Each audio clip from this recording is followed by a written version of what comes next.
If I could have your attention, please. At this time, we're going to begin the service here in our chapel for Mr. Arthur Wittert.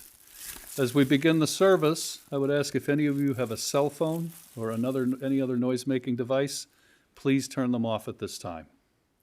Officiating the service here today is Rabbi Misha Tillman. Thank you, Rabbi. Friends, before we begin the service, we shall perform a very ancient ritual, which is called Kriya in the Hebrew language. The ritual in question dates back to the biblical period of the Jewish history. The reason why is because the events of that period are described in the Hebrew Bible. So in the text of the Tanakh of the Hebrew Bible, we'll find that whenever people receive sad news of a passing of a loved one, they would tear their clothes and put a dust upon the head as a sign of mourning. That is how our ancestors would express their grief and sorrow. And the custom of rending our garment when the close relative departs from this world, we retained in our community to this day. Therefore, this time I would like to ask Steve, Ryan, and Sean to make a vertical tear on the ribbons that were given to you. You may be assisted by someone else if it's difficult. Some of those ribbons are I would say they are of variable quality. So, yeah. Baruch atah Adonai Eloheinu melech haolam dayan emet. Blessed be Lord our God, ruler of the universe, judge of truth. Amen. Done? No, he's still playing with it, so I'm trying to figure out. Oh, you decided to play with it? Okay. All right. Many years ago, to be more precise, more than 25 years ago, when I was still a young man studying at the Rabbinical Academy, I was down in Cincinnati, Ohio, I had a professor, a truly fascinating individual. He was a very famous historian. In fact, this particular professor, Jacob Rader Marcus was his name, he single-handedly founded the entire field of the historical studies. He wrote the very first book on the history of the American Jews. So a very prominent scholar he was. He lived a long life. He lived to be almost 100, fell short by a couple of weeks. And I was the last class that he taught. He was 98 and a half at the time. A sharp mind, great mind. And one time we were talking about funerals, and Dr. Marcus told me something that astonished me at that time, shocked me. He was from West Virginia, hence this peculiar accent. He said to me, Michael, y'all better remember, 5 minutes, got to be enough to say everything important about anybody. Now, where else are you going to hear southern dialect of the American English with a Russian accent? Cherish the moment, seriously. That's pretty good. Yeah, right. I mean, you never hear that nobody can do that, only me. So anyway, when Dr. Marcus told me this, I was struck because, like many young people, I perceived death rather dramatically. And when I started my practical work as a rabbi, I realized that the old man was a true sage. He was absolutely right. So 5 years after that episode, I was sitting in Skokie, here in Skokie, with one family. They lost their father, 2 sons. And I quoted my professor to one of the sons, and he said, but Rabbi, this is very sad. I said, what's so sad about it? So the entire human life, the whole life, in 5 minutes.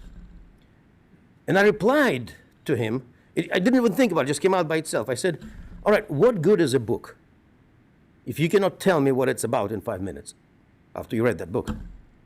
Life is a book. Like any book, it has the beginning. Like any book, it has the ending. And that sheds light on the spiritual significance of the ritual of saying farewell to those whom we love, but whom we lost. It's not only about the pain of loss. Of course, we do feel pain. There's no way around it. It's how life is. When we lose someone who you love, you feel pain. But today is also about Artie's book, the book that Artie has written, because we all write our own books. And I think you all agree with me that Artie's book is not the reason for sadness, but rather it is the reason for joy and pride, because there's so many wonderful, enduring, priceless things in his life, in his personality, unique character traits. So Artie's book is a joy. And that is why one Hasidic rabbi said that when we mourn, we must be like a child, laughing and crying at the same time. Crying and laughing and crying. With the passage of time, the pain of loss will subside and the tears of sorrow will dry out. It's normal.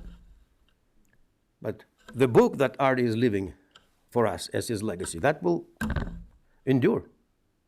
Will always be with us. It will be an inspiring remembrance. Now, how do we write that book? 3,000 years ago, King Solomon authored a brilliant literary piece. Well, that literary piece happens to be the part of the Hebrew Bible too, so it is a sacred book. It's called Kohelet in Hebrew. In English, it's called Ecclesiastes. I doubt you know what the word Ecclesiastes means, because it comes from the Greek. Greek means, Ecclesiastes means the one who preaches in the gathering, in Greek. So in that book, King Solomon reflects on the meaning of the human existence. It's not a religious book. Not a religious book at all. There's hardly anything there about a relationship between God and a human being. It's really about this question, what it is like to be human. What do we experience while we're present in this world? So chapter 3 is opened with a very famous statement which you will recognize even if you never read the book. For everything there is a season, a time for every experience under the heaven, a time to be born, and a time to die. You know that one, right? There was even a song by the Birds. No, Steve, look, if you remember that, if you remember the 60s, Steve, you were not there. All right? You were not there. If you do remember the 60s, you were not there, trust me. It's not my line, for the record. That line belongs to Kiki Friedman. He was a very famous country musician in the early 70s. Kiki Friedman and the Texas Jew Boys, that was the name of his band, the country band, yes. And then Kiki authored a few mystery novels. He's still around. He even ran for the governor of Texas a few times. That's his line. Be it as it may, Solomon, having established our finitude in time, proceeds to highlight contrast in experiences in life. Because this is the fact. This is very simple. Every human being, without exception, experiences good and bad, pain and pleasure, profit and loss, everything. But what is our mission? What is our duty? To make sure that each experience counts, that it's meaningful. That's how we write our book. This is what we ought to do. It's easy to make the fun ones count. It's much harder to make the challenging ones, the painful ones, significant. But all the same, this is our duty. And that is what King Solomon wanted to teach us 3,000 years ago. And these are his words. לכל זמן ועת לכל חפץ תחת השמיים, עת ללדת ועת למות, עת לדעת ועת לקור נטוע, עת לפרוץ ועת לבנוד, עת לבכות ועת לשחוק, עת צפות ועת רקוד, עת להשליך אבנים ועת כנוס אבנים, עת לחבוק ועת להרוג מחבק, עת לבקש ועת לאבד, עת לשמור ועת להשליך, עת לקרוא ועת לתפור, עת לחשות ועת לדבר. For everything there is a season and a time for every experience under the heaven. A time to be born and a time to die. A time to plant and a time to uproot what is planted. A time to break down and a time to build up. A time to weep and a time to laugh. A time to mourn and a time to dance. A time to cast away stones and a time to gather stones together. A time to embrace and a time to refrain from embracing. A time to seek and a time to lose. A time to keep and a time to discard. A time to rend and a time to sow. A time to keep silence and a time to speak. It is a time to speak and a time to reflect on the book that Artie is living for us. Now, in the Chicago Jewish world, there is, the Chicago Jewish world consists of two worlds, really. One is the west side that became the north side, and then there's another unique Chicago Jewish world, the south side. No, it's a different culture. It's a different culture. I know many south sides. The south side, south shore, they're very proud of who they are. Very strong sentiment. It's different. They're different. It's a different culture, different mindset.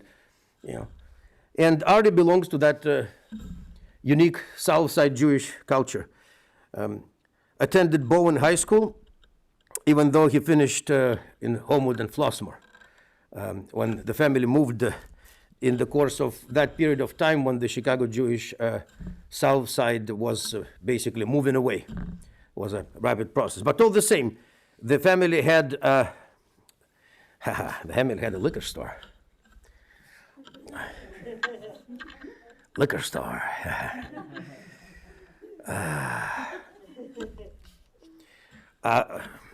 I'm not going to discuss whether it was profitable or it was not profitable, but it's a lovely job. It's a lovely job. And all boys, I think, well, obviously Bruce started first, right? Then Steve joined him, and then Artie eventually joined his family in that family enterprise at the liquor store. A wonderful, wonderful establishment. Now, that enterprise, that business persevered, amazingly enough, being on the south side, until 1983. By that time, when you sold it, I think pretty much hardly any Jewish-owned businesses remained in that area. You're probably one of the last ones to do so. And then Artie, how shall I say, engaged in various entrepreneurial activities, without further elaboration. Look, in business, some things do work out, some things don't work out. Some businesses are this way, some businesses are that way. Geschäft is Geschäft, as we say in Yiddish. So, be it as it may, Artie ended up owning various real estate, rented out those, and eventually he kept two of them. I think one of them he lived, right? One of them he lived, and another one was the source of. So that was his career. He devoted himself to the entrepreneurial activities, and again, they usually go up and down. That's how it works. Because if you do business, there's always a risk. So that's how it works. But all the same, many of them worked out, and Artie was a man who was creative in his entrepreneurial activities. That's probably the best way to describe it. Now, what defined Artie? Those 5 minutes about Artie. And then 3 of you will get your 5 minutes. If you go 7, I will not blame you. I'm not going to interrupt you, But I will use my 5 minutes. First of all, he was the kind of guy that liked his house, liked his home. He liked his rocking chair. That was his, right? I mean, yeah, well, we men are like that. We're creatures of habit. It's a mistake to refer to women as cats. Men are like cats. We're very much creatures of habit. Everything must be a repeatable pattern over and over again, and predictable, repeatable patterns. So that's what men and cats have in common. And Artie was, obviously he was a guy, so that's how he liked to live. His rocking chair had to be there. He loved to read. He was an intelligent guy. He loved to read and to enlighten himself. And that is a very important lesson, because honestly, my friends, we live in the country where 60% of the population never finish a book in their life. That's the statistics, okay? I mean, that's horrifying, because it really spells trouble for our future as a nation, okay? Because we're going to end up being the land of morons, really, and rapidly becoming one, for that matter. So, got to read. Artie was a good man. He read. Artie loved politics. He loved the kind of politics that is probably not very popular in the Jewish community at large. But at the same time, I must admit that my personal preferences and views are not very far removed from Artie's at all. Therefore, I am proud to mention his favorite commentators. Predictably enough, Rush Limbaugh, Hannity, Tucker Carlson. It gets crazier and crazier. Sean Thompson. There we go, Sean Thompson. That guy probably is so far out that even I never heard of him. I don't know. Artie was a Jewish guy, and being a Jewish man, he loved food. All Jewish men love food without exception. And needless to say that he liked the kind of food that probably will horrify most dietologists, but who cares? One of his favorite was Lou Malnati's pizza. That's like a calorie bomb, right there. That's it. Well, it's a nuclear calorie bomb. Lou Mal, deep dish sausage. Crazy stuff. Crazy stuff. Crazy stuff. And again, being a good Jewish man, he was very fond of Asian food. Chinese, I would imagine, was big, right? If you're Jewish, you like Chinese food, but it's part of the definition of Judaism in America, anyway. True. He loved movies. He loved the art of cinema, and I must say that he had a good taste because for two reasons: because he liked good old movies when in Hollywood they still did actually make films, cinema pictures, rather than what they're doing now, which is usually pretty much a computer game adapted as a movie, with a script probably 2 paragraphs long. So not very inspiring, but so you like the true movies, the real movies, the old movies. That's the first reason. The second reason is because Artie managed a sublime art. All right, I will stop, I'll pause myself, let's start differently. Everybody knows that men enjoy sleeping in front of TV. So we do that, right? We do that. So every man pretty much does. So that is not very difficult to do. We can all do that. But how many men do you know that are able to do that in the movie theater? Okay, Artie is arguably the first one that I know, of whom I know, that was able to sleep through the movie in the movie theater. Just imagine that, the surround sound, the big sound effects, the usual. Every time, you know. I mean, that's a gift, really. It's an amazing gift. Because Artie always aspired, as to quote family members, to conserve his own energy. So that was his thing. The biggest thing for Artie was, of course, into martial arts and meditation. And he practiced those, he studied those, he was into those, and that really brought a lot of joy into his life. That said, you know, if I said martial arts, that you get this karate kick and all, well, he was a sweet guy. He was a sweet guy. He was a sweet, kind man. And again, meditation and martial arts, because martial arts is not just learning how to kick somebody in the head with your foot. That's not a martial. It's a philosophy. It's only part of a big philosophical doctrine. So when one studies martial arts, one studies philosophy rather than how to rough people up. That's not the idea. Now, the most important thing about in Artie's life, his family, people whom he loved and cherished.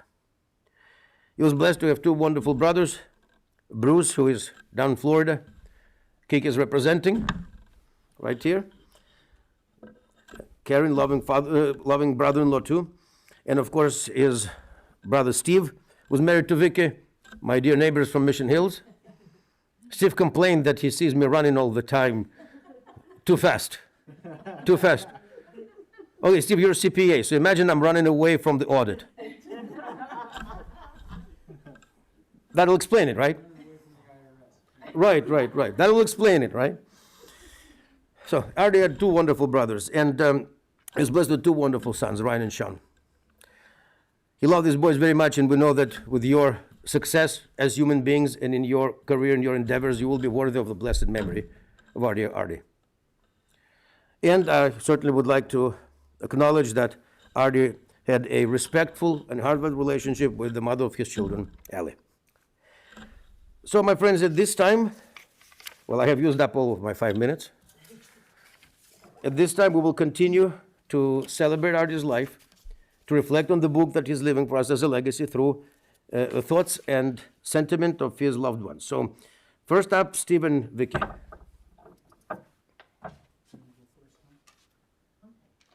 Oh, you won't. Okay.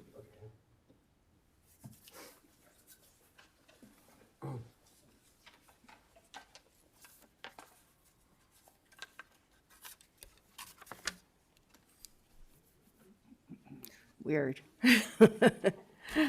For those who don't know me, I'm Vicki, Steve's wife, and I've known Artie for 55 years, ever since Steve and I started dating. My first memory of Arthur was that beautiful smile, and he had the Wittert charm, which everyone in their family possessed, that charm. He was always so sweet. I remember him riding his bicycle. I lived in 88th and Cregier, and he lived on the hill, and he would ride by going to his friend's house, and he'd stop and smile, and we talked for a while. And then in high school, he was very popular and very good-looking. In fact, I went to my 50th high school reunion a few years ago, and I had several girls from his class ask me about him. They said, please have him reconnect with us. But Artie was just very happy just being with his two sons, his brothers, and he didn't need anyone else. He led a very simple life. Whenever Artie would call, I would hear him say to Steve, "My Steve-a-la, how's my boy, my Steve-a-la?" And then I would hear him say, "I love you," at the end of the conversation. It's going to be very hard not having Artie in our lives. It's going to be hard for Ryan and Sean, Steve, Bruce, and the rest of us. But we'll always have his memory and his love in our hearts. Rest in peace, sweet Arthur. Amen.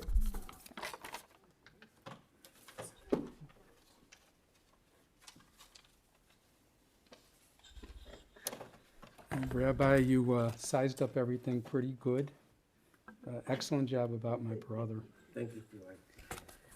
Good afternoon, everybody. I want to thank our friends, relatives, and family who are present here today or streaming this memorial service for my brother Artie. Also, a special thanks to Rabbi Tillman for conducting today's beautiful service. Well, our family grew up on the south side of Chicago, mainly in the 1950s and 60s. We lived in a two-flat, whom we shared with my cousins Susie, Beslow, Caton, and Susie is here with us today. We are three brothers. Bruce is 2.5 years older than me, and Artie 4 years younger, so I am the middle brother. For the next few minutes, I would like to share some memories I have of the sweetest guy ever, my little brother Artie. And this is all true. I didn't make it up, because they're good memories. When I was 12 years old, my father bought me a weight set for working out. I spent some time lifting weights and developed a pretty good bicep. Artie asked me if he could take a picture of my bicep and put it in his wallet. So, I said, why? So if anybody ever bothered me, he would pull out the picture, show it to the guy, and say, "If you lay one hand on me, I will tell my brother Stevie, and he will beat you up." One day Artie came up to me and said, "The picture in my wallet, it worked." Baseball was our game, in our backyard especially wiffle ball. With the three of us, it was perfect. A pitcher, a batter, a fielder. Sometimes one of us would hit a foul ball which went into our next-door neighbor's backyard. Most of the time landing in his flower garden, which would really upset him. We called him Grouchy, although his name was Mr. Kaplan. He and his wife were retired and lived on the second floor. He loved sitting on his porch. So when the ball went into his yard, the race was on. He would go down his stairs as fast as he could, and if he got our ball, he would hold on to it. Because that's what happened the first time our ball went in his yard. After that, we were always faster. One of us would climb over the fence that separated our yard, grab our ball, climb back before he got to the bottom of the stairs. As we got older, we eventually became friends, and we're very careful not to step on his flowers, and he appreciated that. On Saturday night, our parents would go out, and I would sit for Artie. I was in 8th grade at the time. My friends would come over to play some poker. After the game, my friends would leave, and I would order us a pizza from Bob and Jack's, the best pizza in the neighborhood. We would eat pizza and watch Shock Theater on TV, which showed horror movies. We shared a bedroom together, and I always slept close to the wall in order to save a spot for him.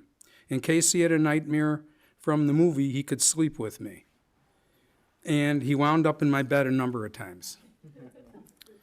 One day, the three of us were playing down in the basement and came upon my cousin Susie's baby stroller.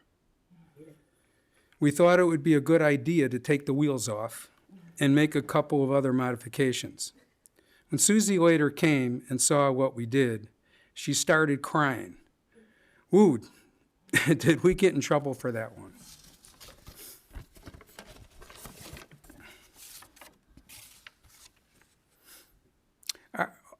Artie's qualities. Artie taught himself to play guitar, and he was pretty good. Ryan, you might have inherited some of those qualities from your dad. In high school and college, he enjoyed playing pool and had his own pool stick. He loved to read books. He could read a book in a couple of days. A few months ago, he told me he was really enjoying the Jack Reacher books. Am I right? Yeah. Artie was a good listener, always interested in what you had to say. If I had a problem, he was there with good advice. He possessed the gift of gab. It was easy for him to start a conversation with anyone.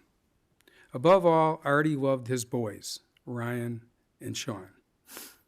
He always put them first before himself. Later on in life, he did purchase rental properties and really enjoyed maintaining a good relationship with his tenants. He managed his own properties and did the maintenance and repairs himself. If he needed help, he would go on YouTube and look it up. He was very resourceful in that way. He was the brother who was handy. Bruce and I, no, we were not. I will never forget this summer. Even though we were in a pandemic, safely, we met every month. Whether it be for breakfast, lunch, or dinner, or at one of our houses, we made the time to see each other. I will always cherish the time the three of us spent together. Artie would get personal on the phone, always starting out with, "How is my Steve-ola?" He also had his signature way to say goodbye. "Okay, my boy, you take care and save me a spot in your bed." I'm really going to miss our weekend phone calls. We talked every weekend. Above all, I will always remember my sweet, gentle brother with his big smile. Take care, my boy, and I will save you a spot in my bed. Thank you.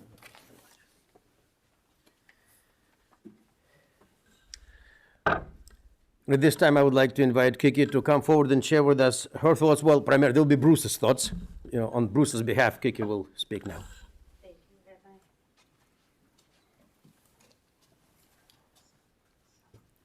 Hi, everyone. As you know, I'm here. I can't do this. I'm sorry. I'm speaking for Bruce, who could not be here today. He'd like to thank everyone who is here, of course, and who's watching from their computers at home. And a special thank you to you, Rabbi, for your kind and considerate words. Sorry. Now I'm speaking for Bruce. It's very difficult for me, the oldest of three boys, to bury my youngest brother. It wasn't supposed to happen this way. As I think of Artie, I think back upon our childhood days of growing up together on the south side of Chicago. We lived at 88th and Blackstone in a two-flat, as Steve has mentioned, and with cousin Susie living upstairs. Susie had a dog named Bagels. I gotta laugh at that. Susie had a dog named Bagels, and that dog would lick Artie's face to no end. And Artie would return those kisses as if Bagels was his girlfriend. Well, now that I'm in the laughing mood, I lost my place. Sorry, guys. We played all sorts of games with each other: baseball, football, blind man's bluff, card games, whack-a-tookie. I'll let Steve explain that one someday. And so many more. Artie was kind of a roly-poly kid with a big heart. I'll never forget watching his Little League game, where he hit the walk-off home run, and as he rounded the bases, All of his teammates were waiting for him at home plate.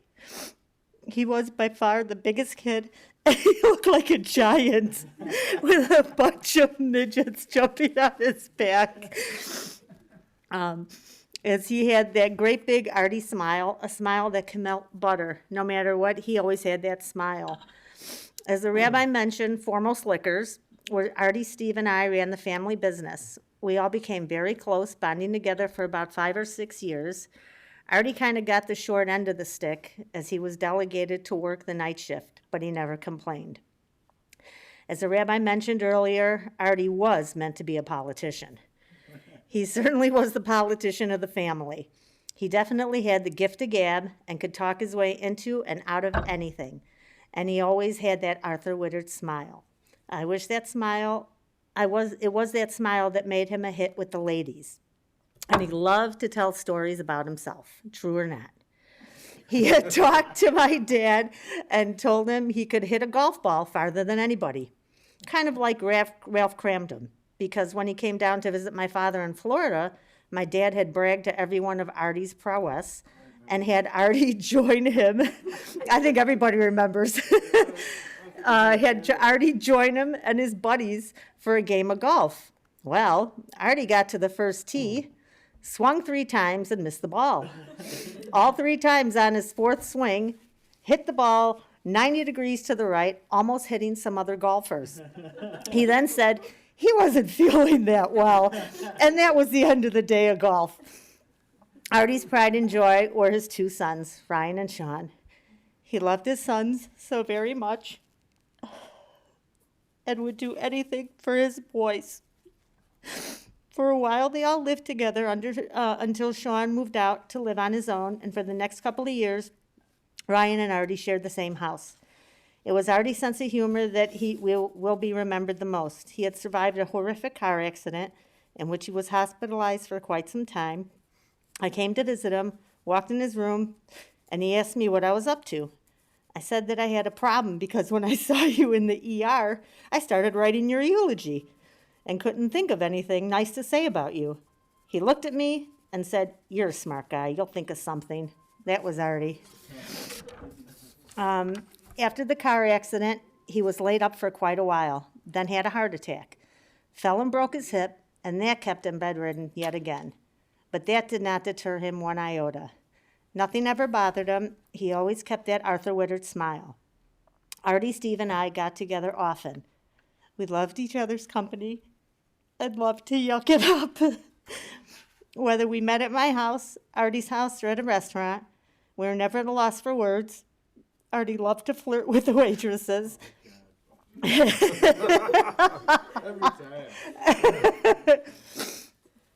And frankly, never knew what was going to come out of his mouth next. He was truly a character and was always entertaining. Artie was the one who expressed his love and devotion to his brothers. I would tell him to stop being so mushy, and he'd reply, "I just love you guys so much. I have to tell you all the time how much I love you." Artie, this is funny, Artie, what I would call him, the kid, will certainly live in our hearts forever. He will never be forgotten. He will be remembered for the love of his sons and brothers, for his sense of humor, for his caring of others, and especially for that Arthur Wittert smile. I will miss him greatly. God bless and thank you. Thank you, Kiki, and thank you, Bruce. Thank you, Rabbi. And finally, I would like to invite Ellie to share with us her thoughts and sentiment about Artie.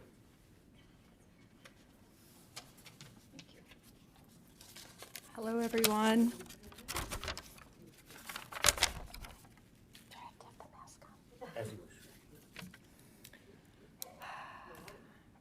I can't do this with glasses.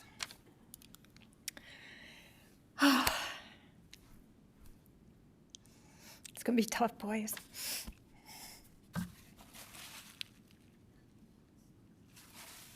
Okay. Thank you all for being here today to celebrate the life of Artie. We all loved him, there is no doubt about it. And I hope that he knew.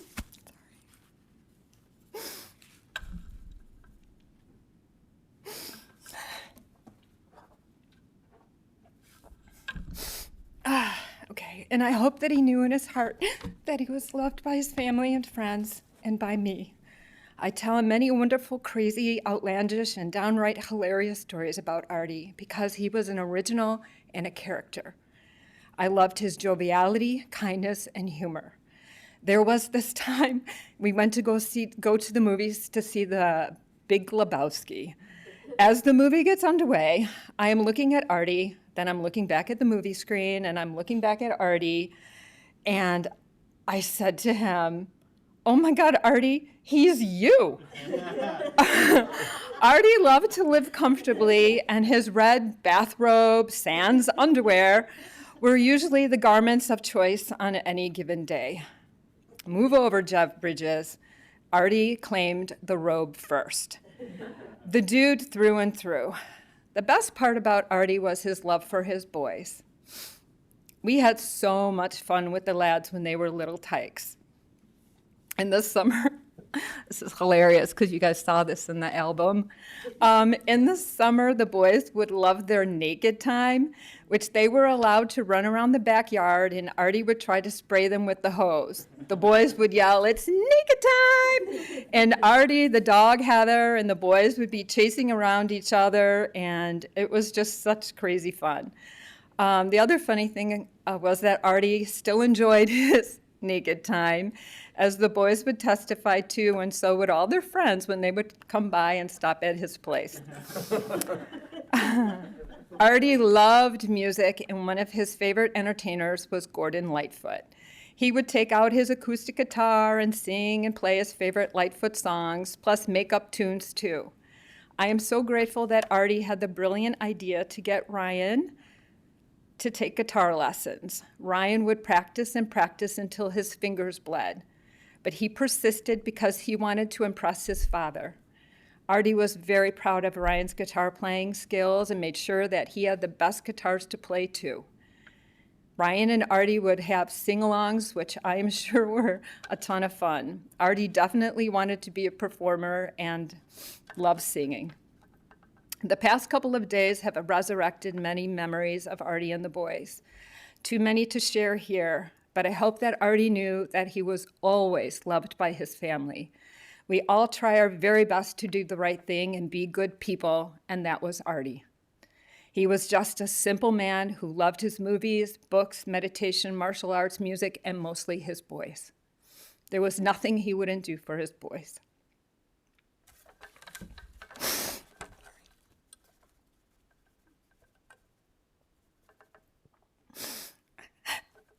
He was also very proud that he made very tall men. You would always hear Artie saying with heartfelt joy, "These are my sons," or "That's my boy." He loved you boys ferociously, and he will always be with you. Never, ever forget that, okay? Ryan, always, okay? Our memories keep them alive in our minds, but our hearts are where we feel their never-ending love. He is always loved, and he will always love you both. Thank you, Artie.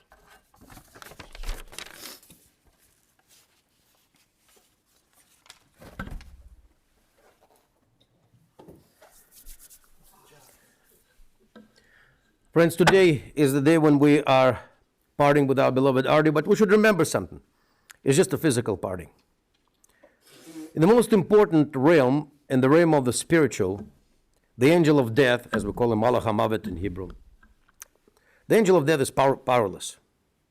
He cannot take away from us that book that Artie has written. That book will continue to inspire us as long as we shall live, continue to bring us joy, and help us to be better human beings, to live well. So may Artie's memory be a blessing upon all of us. Let us honor Artie's memory with a moment of silence. Please rise, and the memorial prayers will follow.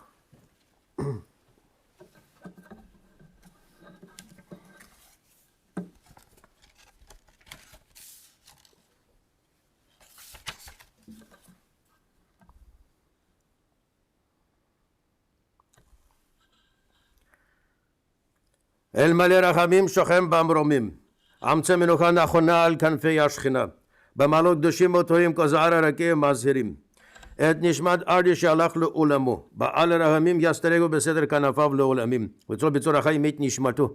אדוני הוא נחלתו. וינוח בשלום על משכבו. ונאמר אמן. God full of mercy, who dwells in the heights, provide a sure rest upon the divine presence's wings, within the range of the holy, pure, and glorious, who shine and resemble the skies, to the soul of our beloved Artie. The Master of mercy will protect him forever, and will bind his soul in the bond of everlasting life. God is his inheritance. May he rest in peace. Let us all say, Amen. And finally, my dear friends, we shall say Kaddish. I think you all know. Well, if you didn't know, you will know now.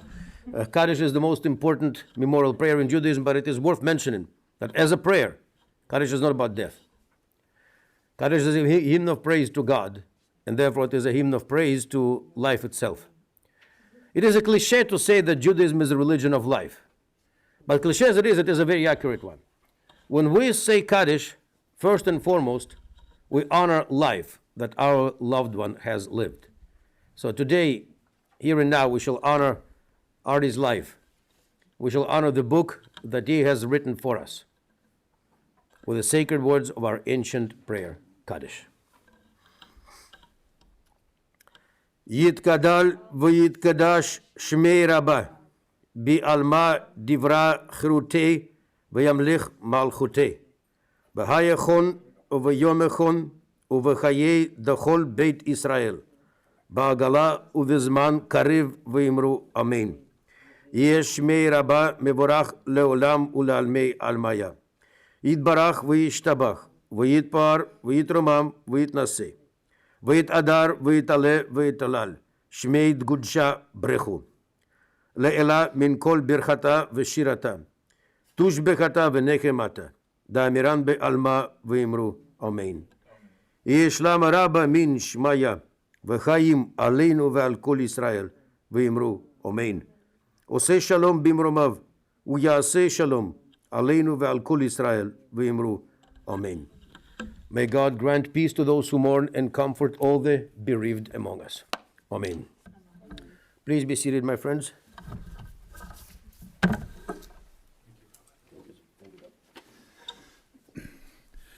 This concludes the service here in our chapel. The interment will be private.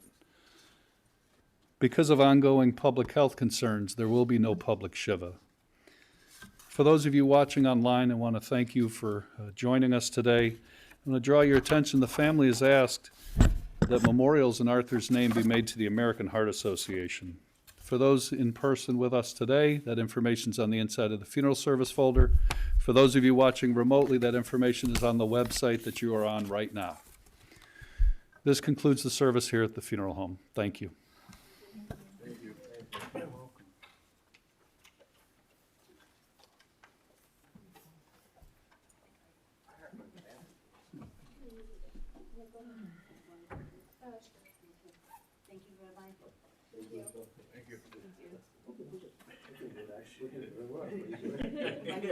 Yeah, I want to take